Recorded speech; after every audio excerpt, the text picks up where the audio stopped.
Hello, everyone. Just dropping in to give a little content warning. We do talk about the end of the world and what we might or might not do in the wake of that. And then a couple of fact checks. Ari mentions the climate clock several times, saying that it says that the world, or we have until 2050 to alter our practices to prevent global collapse under the weight of climate change. But the climate clock is actually saying that we have 5 years left. So sorry about that misinformation. And then Antarctica actually does have land mass. Antarctica is not pure ice. I don't know why my Google search yielded such inaccurate information on initial search. But yeah, thanks for listening, y'all.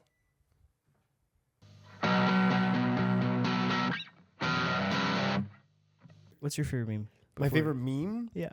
Actually, I want to talk about this phenomenon of like saying dumb shit at parties. Okay.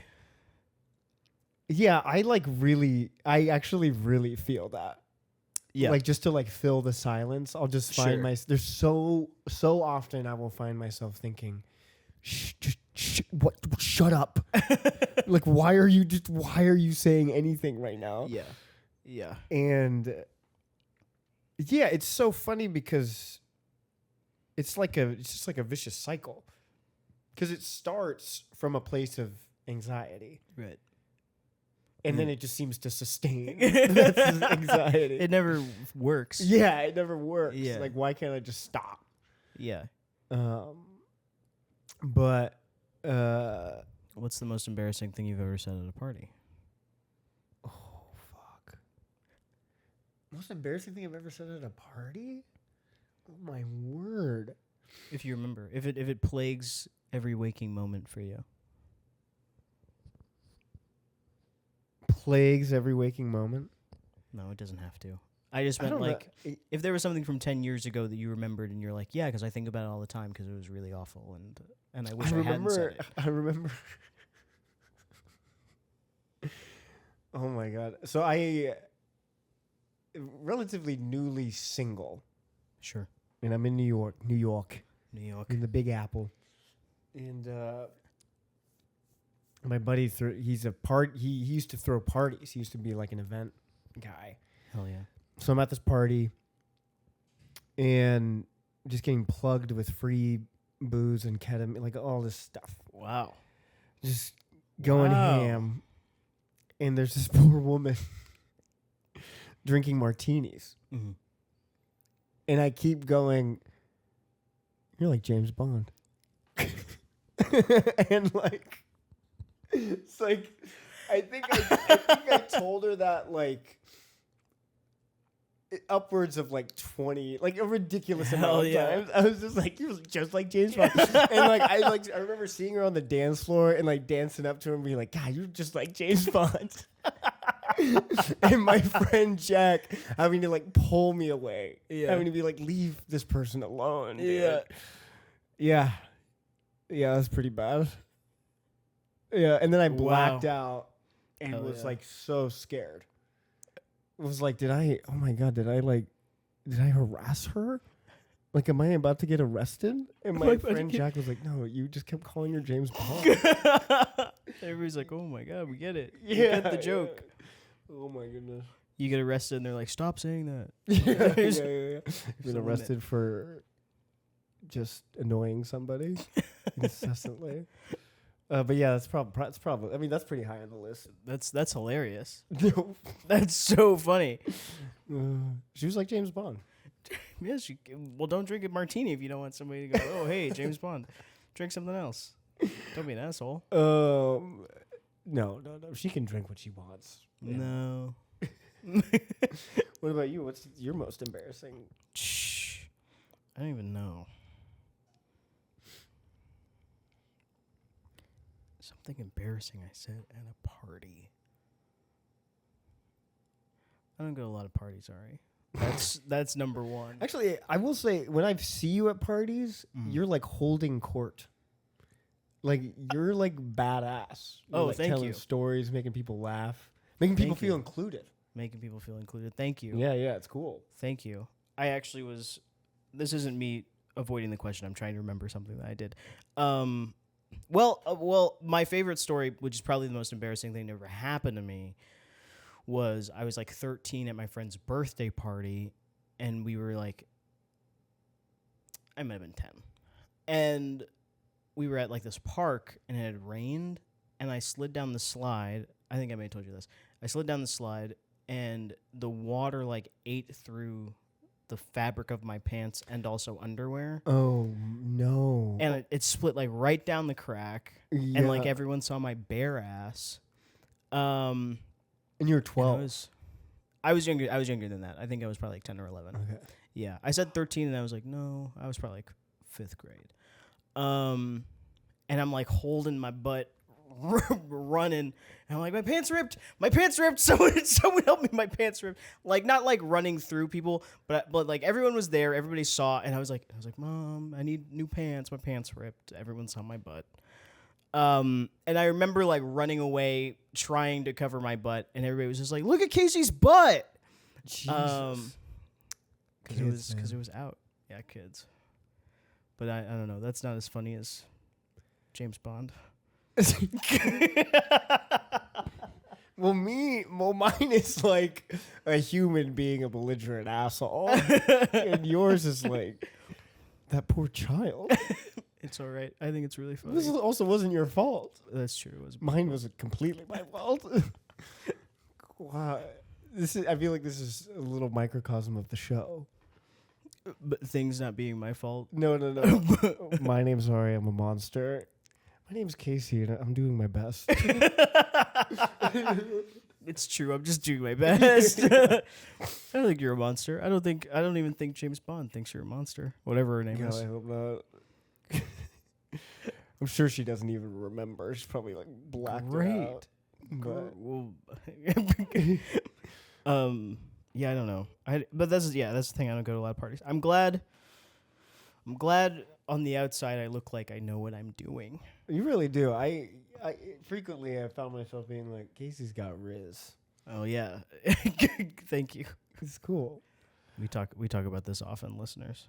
We do. Or it's just hyping me up. We do. It's dope. Anywho, this is kind of on topic, I guess. So yeah, my question. Actually, let me just pull it up. Let me ask it verbatim. Victor Vito. How I posed it to you. Eddie Vesco. You ever listen to Lori Berkner Band? Were you like a kid for that? I feel like they weren't like a Christian band, but I feel like children's music I feel like could always hit with Christians. But sorry, did you ever listen to the Lori Berkner Band? Oh, definitely listen to the lullabies. Oh yeah, how do you know? Like, how do you know it's a Lori Berkner? Oh, from the album art. From the album art. Hell yeah, Lori Berkner. Yeah, I have memories of that. Not as a child. I think I remember playing this for children. Oh, fun. Yeah. As an uncle. I was just talking about that last night. I was like, I probably won't have my own kids, but I'd love to be somebody's uncle. What? Just a few podcasts ago, you were like, I want kids. I do want kids. I don't think it's going to happen. I don't think it's going to happen for a lot of reasons, but also I'm having a lot of like hesitance around the morality of like trying to introduce a child to a love of life and the love of the world, and like looking around and being like, well, there's nothing really here to love. So I'm going to do my best. We've talked about this previously as well. We? Yeah. Just about it's like a hellscape, like the climate clock and stuff. Yeah. My big thing was like I don't know if I could participate in bringing new life into the world, and the idea, and I also don't know if this is how we talked about it, because I don't know if I believe in like the American adoption system. Yeah. And then I also like, even if I were to adopt a child, it's like I don't think I could nurture them in that way. I'd be like, I can feed you and I can love you, and we can make it through together. But I don't know if I can instill hope in someone else. So I'd be like, I don't know if when I die, you will have to live on this planet. and suffer, and you will have no one. I think that's always been true, though, to some degree. Sure, I don't think the climate thing has always been true. But Yeah. which I feel like is the worst one. I think given time, people like the human race can work out like all of its shit. I don't think that the Earth has that much time. Yeah. Yeah. Yeah, it's kind of insane, actually. And what a horrible way to go. The world just ending. Yeah. Yeah. In my opinion. Sorry, listeners. How do you think you're going to go Well, in terms of world-ending event? a world-ending event? Yeah. Like what do they call that? Like an act of God? No, like... Which act of God would be most likely to kill me? No, like worst-case scenario. Worst case scenario? Like climate clock is like, oh, actually 2025. This is it. I'd probably kill myself. You would kill yourself. I'd probably kill myself if scientists. But I'd need it to be like for sure. I'd need them to be like, we are hurtling towards the sun. Say goodbye to everyone you'd love, and I'd kill myself.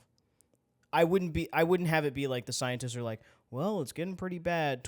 Some point in 2025, it's gonna. I need it to be like, they're like, hey, No, but that's not what they're saying. It's basically what they're saying now yeah, with 2050, oh, 2025. but it's 2025. Shh. I'd kill myself. I wouldn't kill myself. This is Wait a second. Let's not even say 2025. okay. Right now, the climate clock says 2050. Right. And that's like, we have until 2050 to like slow things down. Right. But if we don't change what we're doing now, that's when like the Earth goes up 1 degree centigrade, right? And then like yeah. shit melts, Yeah. sea levels rise. It's like tsunamis, fucking earthquakes and shit. Yeah. Yeah, so we have We've got a size. we have 26 years. We have 26 years. We have 25 and a half years. 25 and a half years. Yeah. What To make drastic changes. Drastic things need to change. Yeah. So you're alive, 2049. 2049. Blade Runner. Blade Runner. I was stopping myself. I couldn't possibly stop myself. Yeah, so it's 2049. 2049. What do you think is going to kill you in a year? I don't know. I don't know if I believe. I've always been plagued by this thought that I won't live to be 50. Right. So should I not Famously. die? Famously, I tell everybody. I'm sure I've said that at a party. I can't think of an instance, but I'm sure I've made it circle back around. Like, you know what? I just kind of live every moment to its fullest because I don't know if I'm gonna make it. I don't think I'm gonna. 2040. Okay. 2049. What's gonna kill me?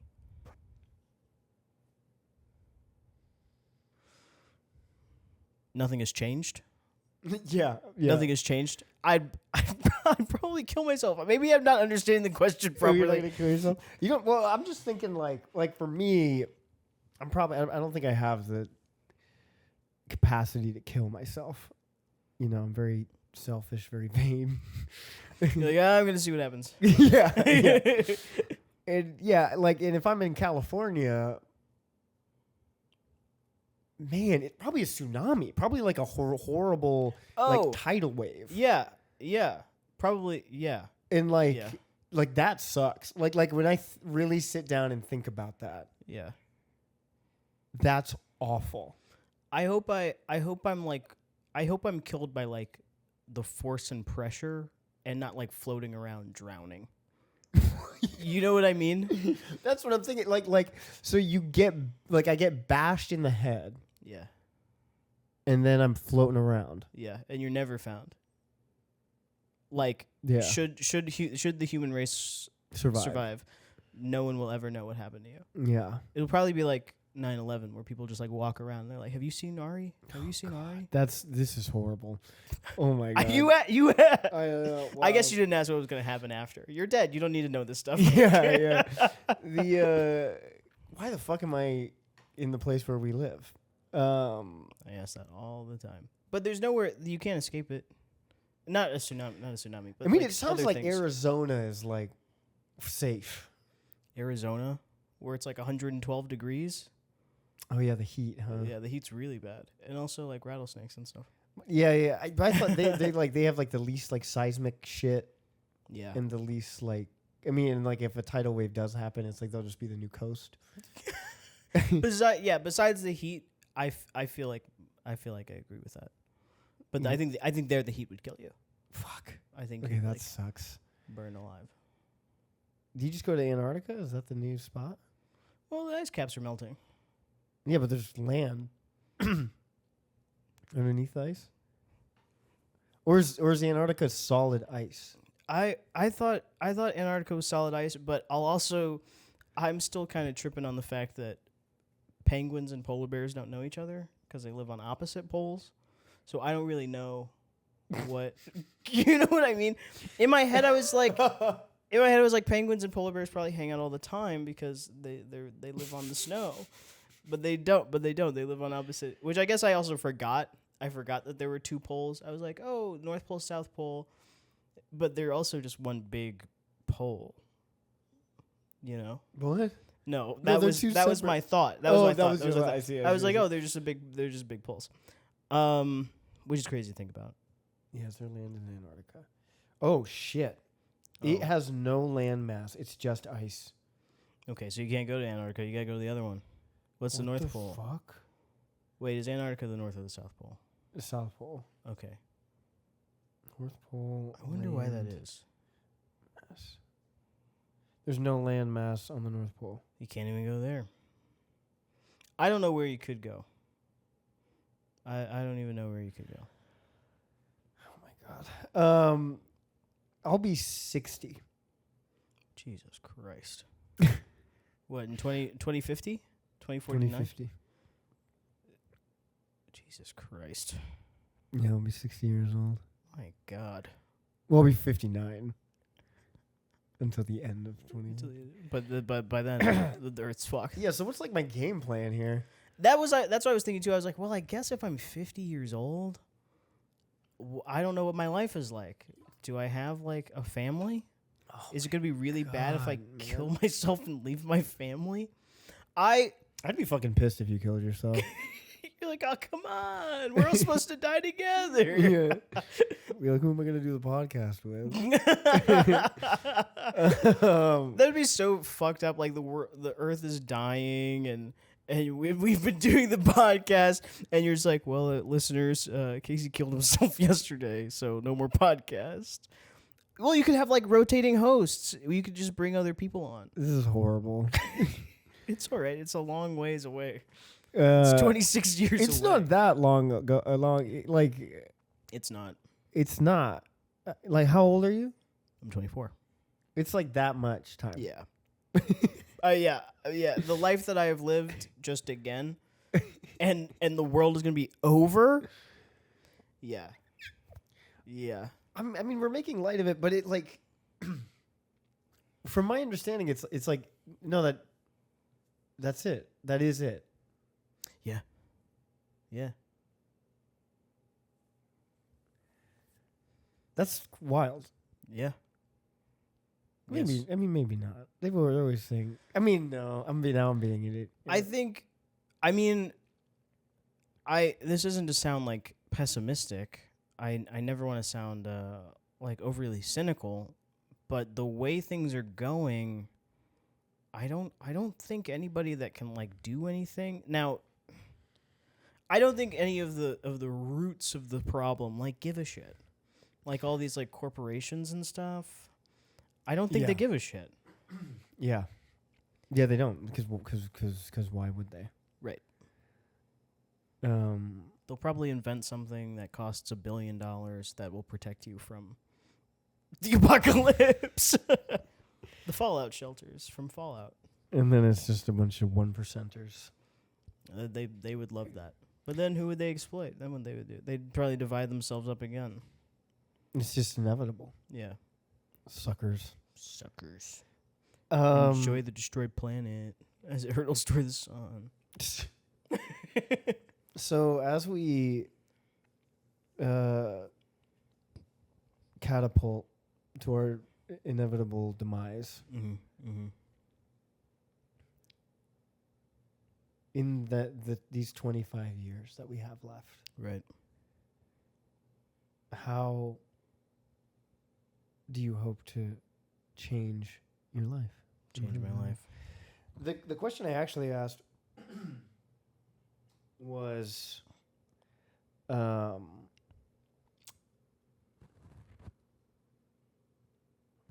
when have you changed your life in the past? And what were the ingredients that allowed that to happen? And then if you feel like you haven't changed your life in any significant way, what ingredients do you think are necessary to change? Right. Well, let's not forget that I probably have never changed my life. Because, like last episode, it's been wasted. If I had changed my life, I would probably Which I'd say... like to point out, many of our listeners were very gracious and supportive. They were gracious and supportive. You know what's so funny about that is that you said the same thing, and for whatever reason, people keep coming up to me and they're like, "Are you okay? Are you all right? What did that mean? That made me so sad." Oh, and I'm like, Ari said that he wasted his life too. wait, Why is anybody? Have you not witnessed people doing that? We haven't been. We haven't been in contact. With each other. We've recorded that episode, and I haven't seen you since. That's so sad, actually. It is. We haven't been hanging out. No, I saw you at something. I saw you at JJ's. Yeah, for like 10 minutes. I don't know. This It was Sunday. like an hour. For our I hour. watched Casey juggle. I'm learning to juggle. In my 25 years, I'd love to learn how to juggle. Hell yeah. I'd love to finish it. I love that. Yeah, I want to see it through. I mean, not like I've given up. I just, it's hard. I got to keep working on it. That's where I'm at right now. But I'm getting pretty good. Hell yeah. I don't know. Okay, so how do I want to improve my life? Well, Yeah, what do you think? Again, what do you... You don't even have to tell me what you want to improve. What ingredients do you think are necessary? What, like, in Right. your setting, community, relationships, self-perception is necessary for change? love that you said self-perception, because what I think is pivotal is like knowing the type of person that you are. I remember I was homeschooled until like 3rd grade, and my mom taught me about like the different learning types, because she studied child education, and she was like, I think you're like one of those all-around people. I think that you can like figure anything out. She's like, I'm a visual learner. I know people who are auditory learners, all that kind of stuff. So not exactly that. I don't think it matters if you're like kinesthetic, whatever. But understanding yourself to know what will work and what won't. Because if you only got 25 years, you gotta get it right the first time. Like as I'm contextualizing 25 years, I'm like realizing like, oh well, maybe I would adjust this a little bit because there's not a lot of time. But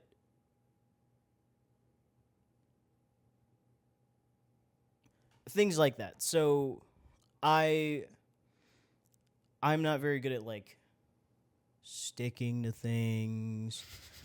I'm not good at remembering to do things. And then I have these little episodes where I won't do anything, and I'll be doing that on purpose, where I'll be like, I don't want to do anything. And that's something I understand about myself. So when I have like a goal or a plan, it's got to be, I have to be interested in it. Like I have to feel ambitious about it. Whatever. There's a feeling. Yeah. I have to have ambition. Whatever. And yeah, I have to have the feeling. And I have to set it up in a way, like a lot of what I do in general requires a lot of pre-planning. So I have to make sure that it's like things that I will always be able to do and things that like I can't, there's no reason to say no to. And then also in the reverse, I have to allow room for that. Where it's just like, you know what? The world's not going to, your life isn't going to collapse if immediately if if you don't do this. You know, I don't really think there's any good in like putting yourself down or like shaming yourself for something that you feel. So whenever I feel something, I just go, you know what, let it happen. And that's fine. And it's going to be fine. And that's okay. So I think, number one, you need to know the type of person that you are.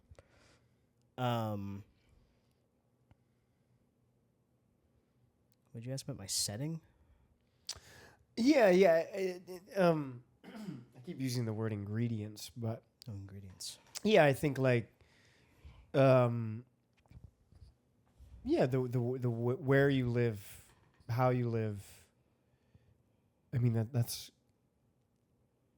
I think that's definitely going to have an effect on how you grow, if you grow. Absolutely. You know.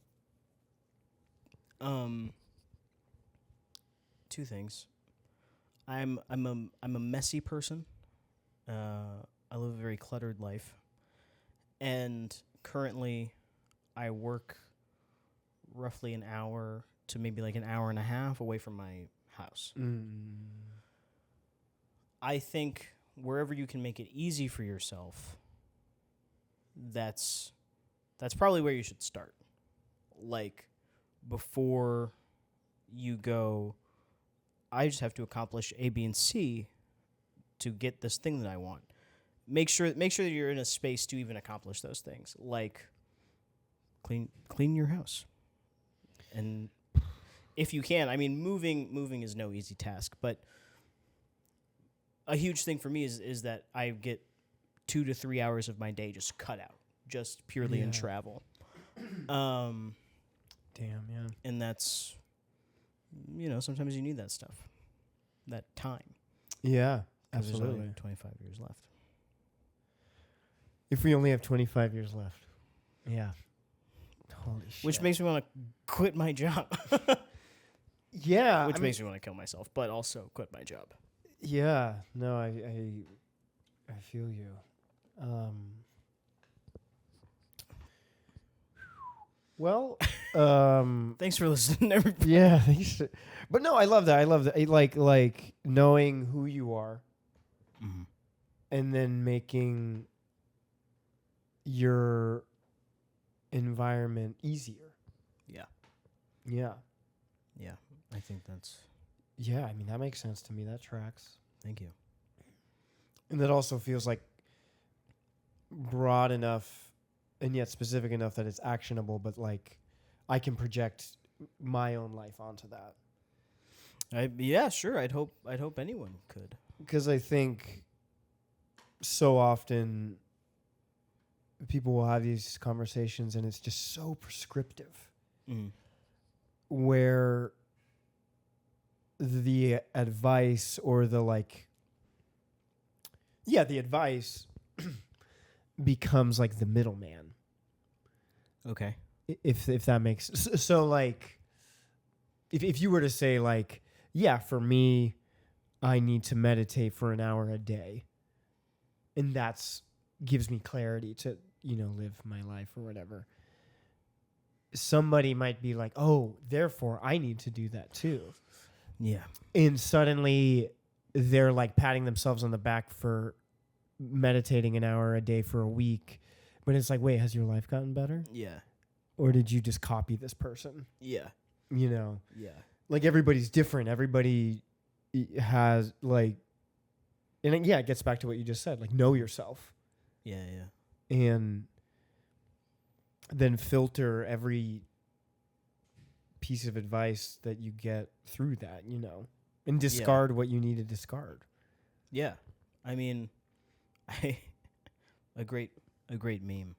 Oh, yes. There was a girl on TikTok, and for whatever she was already popular, but for whatever reason this video got really popular. And she was talking about how she was watching a recipe video and how people in the comments were like, it was for like a 15 bean soup or something. And people were like, well, what if I don't like onions? And they're like, if you don't like onions, leave them out. If you don't like onions, put this in. And they're like, okay, well, what if I want to use this instead of that? And she was like, do it. Do whatever you want. If you think you'd like that, do it. And then somebody said, what if I don't like beans? And the girl in the video was like, maybe you should just stick this one out. Like, don't make the soup. Which is funny that you said ingredients, because it's like, if you don't think something will work for you, I mean, I'm all open to the experience, but you don't have to do it. Yeah. There's absolutely. Yes. Yeah, and like, speaking as like a self-help addict, right. Like, everybody who tries yoga is like, everybody should do yoga. Everybody that does therapy is like, everybody should do therapy. Everybody that takes psychedelics is like, everybody should take psychedelics. And it's like, I don't think that's helpful. Mm-hmm. It's like, if you hear about somebody's experience taking psychedelics and you're like, man, I would love to try that. Mm-hmm. Maybe give it a shot. Mm-hmm. If you hear about that experience and you're like, I would rather fucking cut my feet off, then don't do it. Then you don't have to do that. You might actually do it while on psychedelics. Jesus Christ. Yeah, you. I guess so. Depends how much you take, I suppose. Yeah. Yeah. But yeah, it's like I think people can get so caught up in the consumerism, the materialism of improving yourself. Yeah. And you just start collecting these experiences, like, oh, I just did this 30-day hypotherapy breathing retreat or whatever the fuck. And well, I'm doing like transcendental meditation now. Well, I'm doing Whole30. It's like this whole, but at the end of the day, like, are you more content? Do you want to kill yourself less? Right. Like, right. Are you feeling more at ease that you only have 25 years left? Like, right. Yeah. Fuck. I guess we don't have, if I understand you correctly, we don't have 25 years left. 25 years is when shit hits the fan. Gotcha. And then we watch. But then after that, who knows? I mean, not who knows, but who knows? Who knows? And who knows what the world will be like then?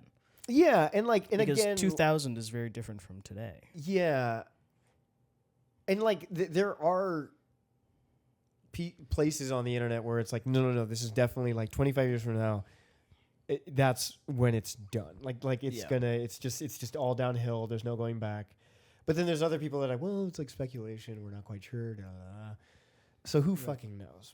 But it's the fact that it's a possibility, is wild. Yeah, I think there's not like a quote for this, but something that people say all the time is like, if there's somebody that thinks it's going to be 25 years, let's just follow this guy's plan in the case that he's correct. Yeah.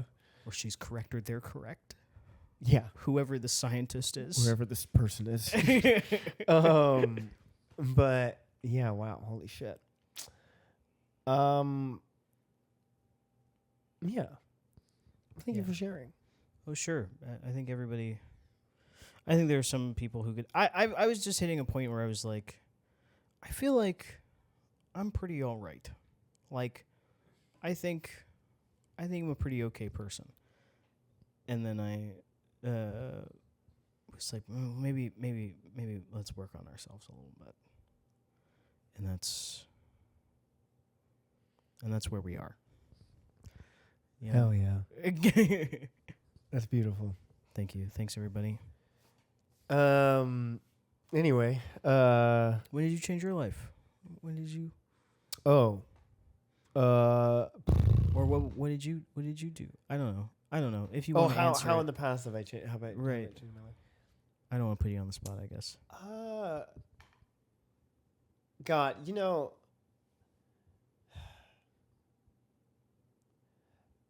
it really just comes down to like feeling. Like when I look there's really only a handful of things where I'm like, oh wow, my life was a certain way, and now it's not that way. And it's the type of thing where I will be going about my day, and then it'll just dawn on me like, oh wow, like that isn't an issue anymore. Oh. And this is a really, it's like a really intense example. Content warning. I'm gonna talk. I will probably need that the whole time. Yeah. But yeah. I'm gonna Content talk warning. about my sex life. Oh, Jesus Christ. Casey. And again, this is like a very, I think this is a very like simple example, but it's something that I just have been thinking about a lot. After my last breakup, which was hard, it was really hard on me. We had been living together, and we had, I was really fond of like the family we had built together. It was like us and cats, like nothing crazy. But it still meant a lot to me. And then when it ended, it was devastating. And then I couldn't get it up really. I like couldn't maintain an erection. And I was like starting to date again and like seeing people and I feel like this day and age, like it was never that big of a deal, honestly. Oh, really? Yeah, like it really wasn't like the people just took it in stride. It was like no thing, like whatever. And it was just casual. Like nobody, it didn't, it didn't, like, it didn't carry as much weight as I think I anticipated, Great. But. Sorry. No. But it still weighed on me. It was upsetting. But I'm guessing what I'm saying is like these people didn't judge me, and they didn't make me feel lesser than, which I'm very grateful for, But my sense of like self was really like fucked. Like I really enjoy sex. Sex has always been like really important to me. I like started reading about it when I was like 18, 19. I like bought books like Ian Kerner's She Comes First and like all this other stuff. Like I really like sex is really important to me. It's always been important to me.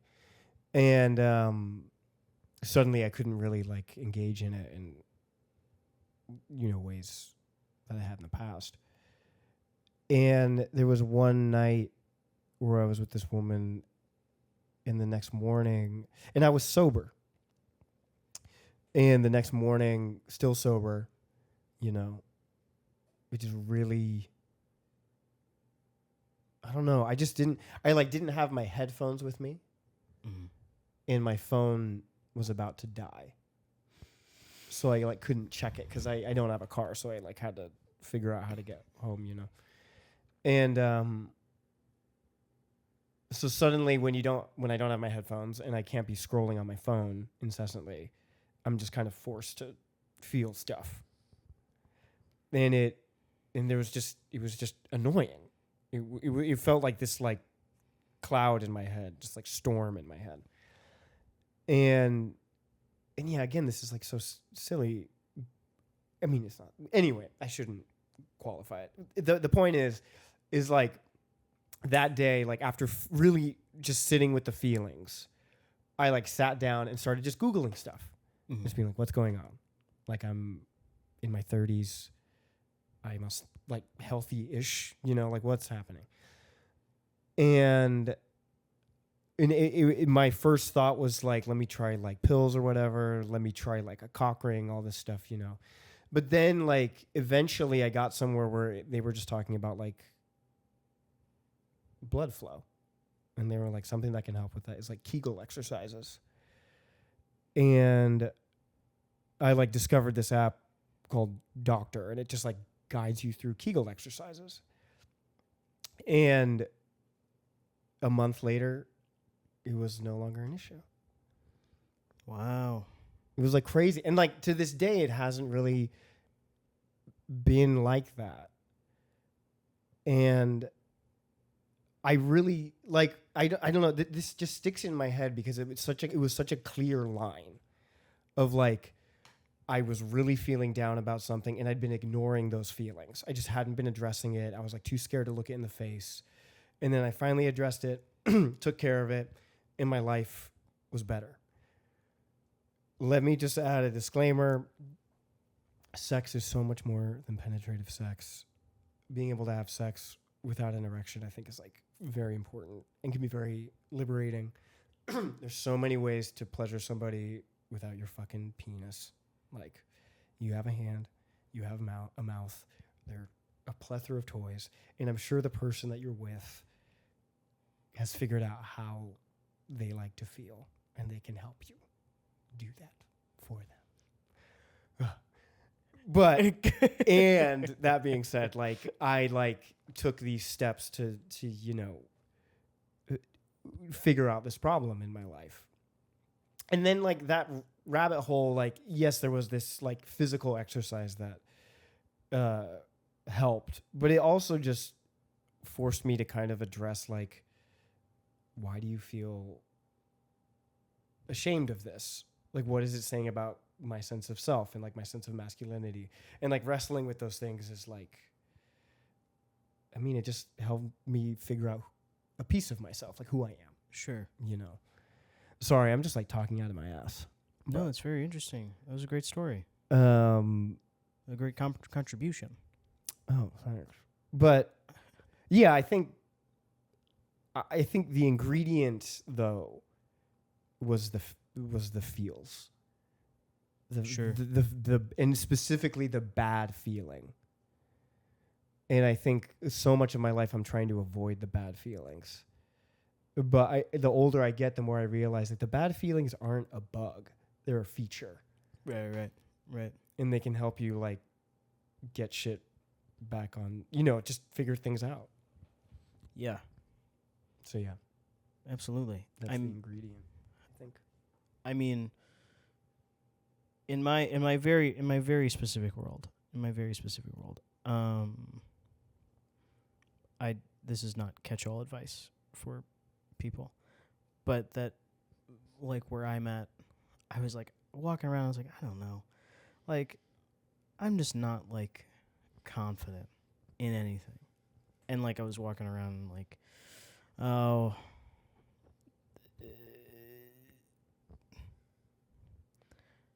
whatever, where I was just like, I don't know if there's like any value to whatever. To what? Anything I did. Yeah. But my point being that people were like, oh how do you think, like, how, you know, I feel so bad, maybe you got to work on your confidence. I was like, I don't really know what the steps are for that. Yeah. Like, so my whole thing was like, if I look at my life and I don't like what I see, then I'll just make it something that I like. And I needed something a lot more tangible than just like believing in myself and like, you know, which is just kind of like what people say. And it's like, when there's nothing to believe in, it's just kind of like, what do you want me to do? What is anyone supposed to do? That's just a non-starter. Yeah.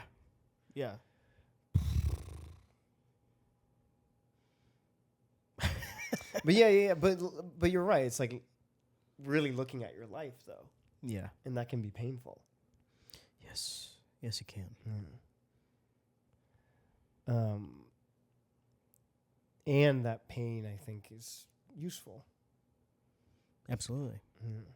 Absolutely. That's the only way that you'll know you want to change. Yes. Like, pain is your brain telling you something is wrong. Yeah. And that's how you fix it. You don't go to the doctor when your back doesn't hurt. Yeah, right. You go to the doctor when your back hurts. Yeah.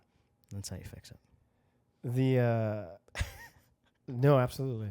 One more thought, and then we'll move on. But I read somewhere once that change is actually a side effect. It's not an outcome. Okay. And it's a side effect of like seeing the truth of your life. And then your life just kind of happens. And Interesting. I know that's like really vague and woo-woo-y kind of, but I don't know. That's something I think about a lot. But that's an interesting idea. Like, I think about it like where people go, I'm going to change my life. And like there are like these thinkers, quote, who say, not quote as in it's invalid, but like, I don't really know what else to call them. Like modern day philosophers, whatever, who say, well, now this is going to sound, it doesn't matter, who are like, you don't even know what you may feel on the other side. And exactly that, where it's like, oh, well, you know, I'm just going to change. And then things will be changed. Like, well, that's yeah, what does that mean? That doesn't mean anything. Yeah. Because it's always happening. It's always happening. Tomorrow is going to be Thursday, and tomorrow isn't going to be the same Thursday as next Thursday or last Thursday. It's constant. Change is constant. Yeah. It's almost something we shouldn't even have a name for. Like, it's just what life. are you supposed to? It's just life. Yeah, for real. In my opinion. In my opinion. In your opinion. In my opinion. Speaking of Casey's opinions. Whoa. It's crazy. This episode is tying together really well. Once I tell you this. I tell you this. But I'm sorry. Speaking of. Oh no. In my opinion. Casey's opinions. We also have Casey's opinions about the Criterion Collection, also known as Criterion Casey. Fuck. That was crazy. Yeah. Take it away. My pick. I wouldn't say I avoided this movie, but I didn't think I was gonna like it. Oh, Loved it. Beyond loved it. It's kind of like all I'm thinking about since I watched it. Oh hell yeah! Last week. Are you familiar with Mike Lee? Yeah. Meantime. Yeah. Secrets and Lies. Ooh, I can see the poster. Don't know what it's about. That's amazing. What is this? 22 episodes running, and I'm terrible. I'm great. I started Blithe Spirit. Oh, nice. Yeah. I saw your. I put my own note because you were like, in the show notes for episode 21, in the Criterion Casey section, Ari was like, Casey, how come you didn't tell Ari that Rex Harrison was in this? Yeah. And I put my note. I was like, whoever that is, like, what do you mean? So insane as a young man. Is he old in the? What movie did you? So like? he's from My Fair Lady. Oh right. He like originated that role. Oh wow. Cool. Yeah. Good for and him. he's the original Dr. Doolittle. All right. he can talk to animals, right? Yeah. Dr. Doolittle. Okay. Oh my god.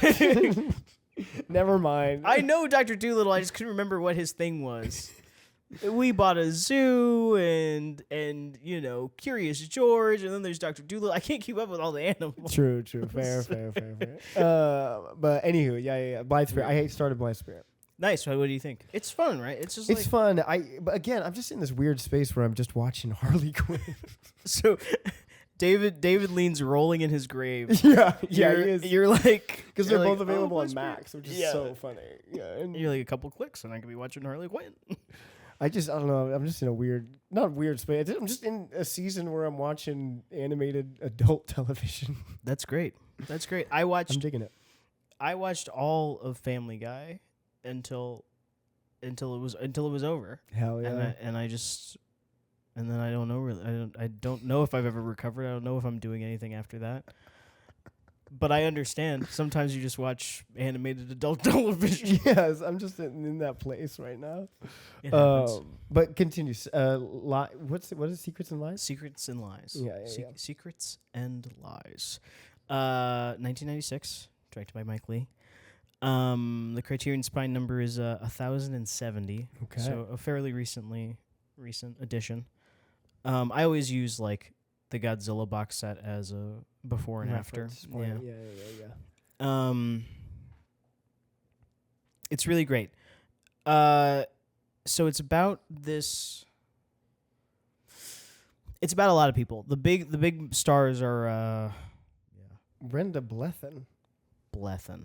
Thank you. Brenda Blethyn. She's in Pride and Prejudice. She's in Pride and Prejudice. There's a Oh my God, is she the mom in Pride and Prejudice? Oh, I love her. Yes. Continue. Oh, yeah, rip my man's Donald Sutherland. I was Oh, gutted. dude, gutted. rest in peace, man. Yeah. He's like, yeah. He's special. Oh, yeah. Oh, your boy Timothy Spall's in here. Timothy my boy. Or our guy, my guy. I like Timothy Spall a lot. I like him a lot. I mean, I like him. I like him. That's why that was funny. I was like, I guess I think he's a good actor. And Marianne Jean-Baptiste. So Brenda Blethyn and Timothy Spall are siblings. He's younger than her. And she's like ruining her life. Like her life just fucking sucks.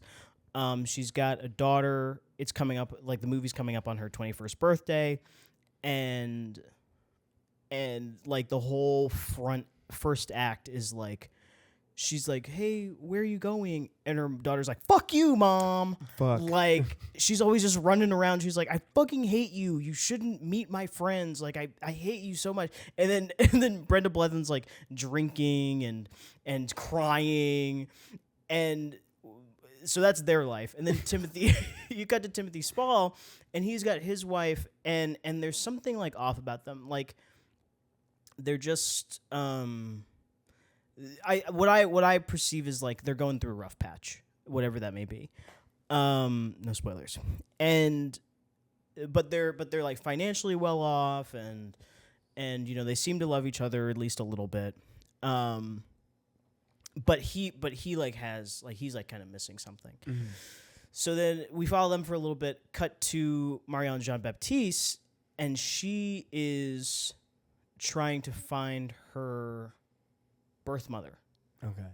Her mother has just died. Her father has been dead a while, and she goes to this adoption agent or this like government records kind of thing.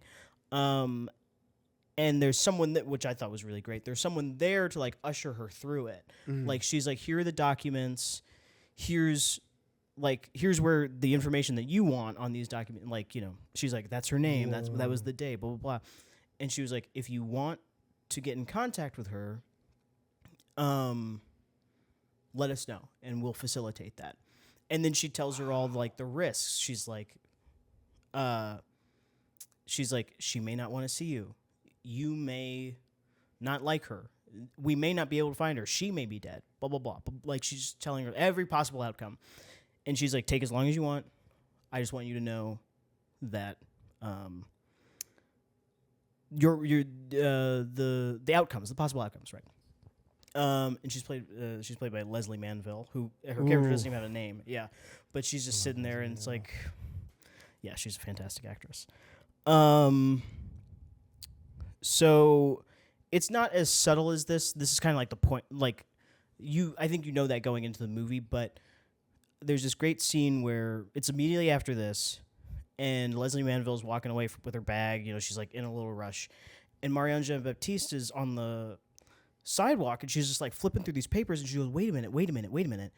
These are saying that my mother's white," and Leslie Manville's like, "I guess so," and she's like, this is wrong. There's something wrong about this. Movie goes.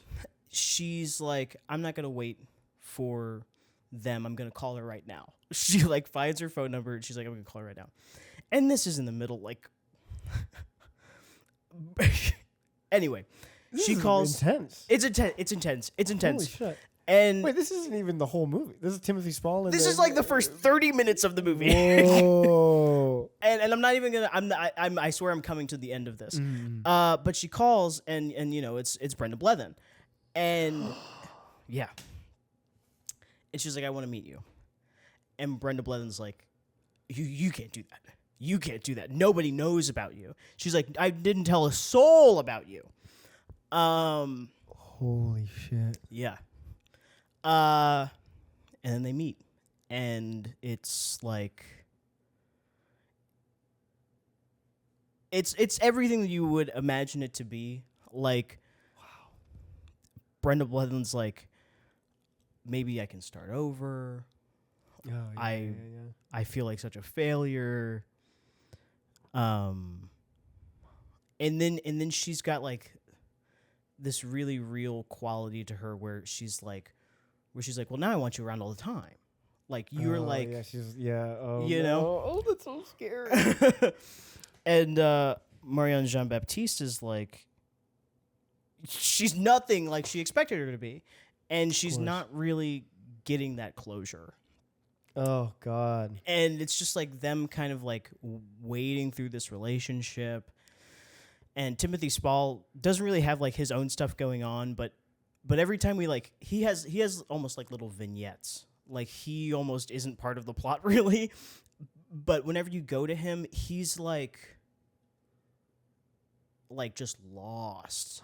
Just lost. Oh God. And it's fantastic. Mike Lee's really good at that stuff. Yeah. Yeah, he's such a like quietly devastating filmmaker. Yeah.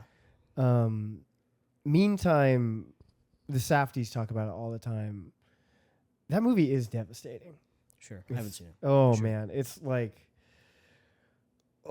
just the family dynamics in that. Just the way it captures like what it's like to be poor and like lost is like gutting. I highly recommend it. And then his movie Mr. Turner I think is actually really good. Oh, nice. Yeah, I haven't seen yeah, that also one. with I've Timothy only Spall. seen 3. Yeah, it's about what the fuck is that artist's name? Some painter. Mr. Turner. Mr. Turner. Yeah, that's Mr. Turner. Mr. Turner. Mr. Turner. But anyway, it's like it's about like obsession and all this shit. It's devastating. But no, right on. Right. Secrets and Lies. It's I'm phenomenal. sold. What's that? I'm sold. It's fantastic. Yeah. My stats are, it was nominated in 3. Is it Cannes or Con? Con. Con. It was nominated for 3 categories at Con. It was Palme d'Or, Best Actress, and it's not a grand jury prize, but it's one of their little juries. Yeah. Won all 3. Holy shit. Yeah.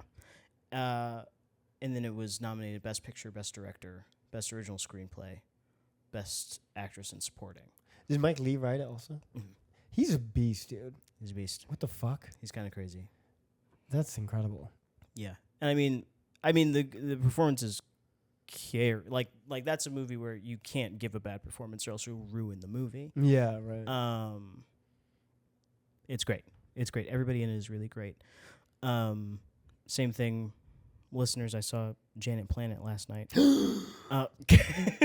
Written and directed by the incredible Pulitzer Prize winning Annie Baker. That same kind of thing, like just this really like naturalistic approach where they just like they feel like real people. It feels like a documentary almost. Fuck, that's cool. All right, man. Hell yeah. It's fantastic. Secrets and Lies. Check it the fuck out. Check it the fuck out. All right, Casey. What a great episode. This was a great episode. I'm having a good time. I hope the listeners at home are having a good time. Me too. Cock.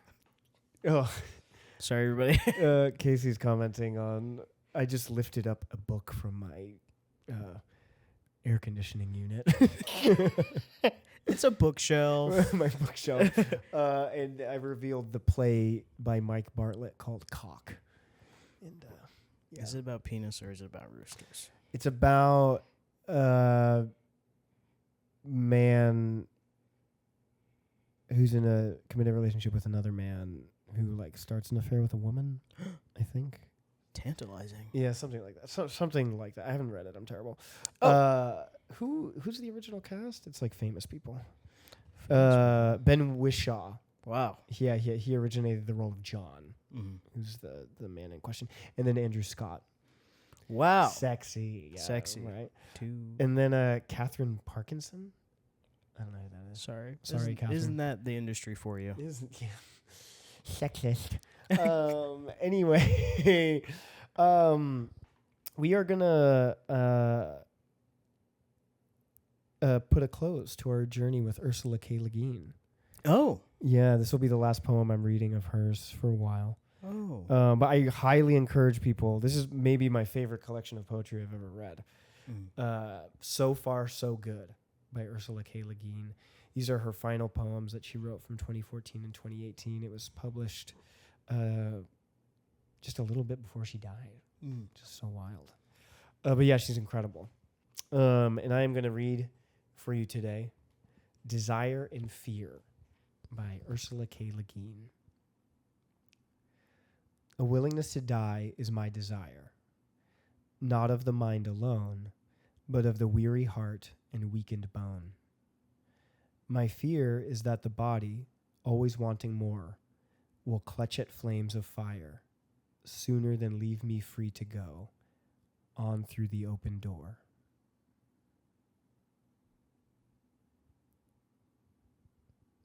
Hell yeah. Hell yeah. Fuck, dude, she rocks, man. This book, fuck, is so good. Anywho, thank you all for listening. Thanks, everybody. Yeah, my name's Ari Wojcik. My name's Casey Young. And this is The Ticket. Bye. Bye, everybody.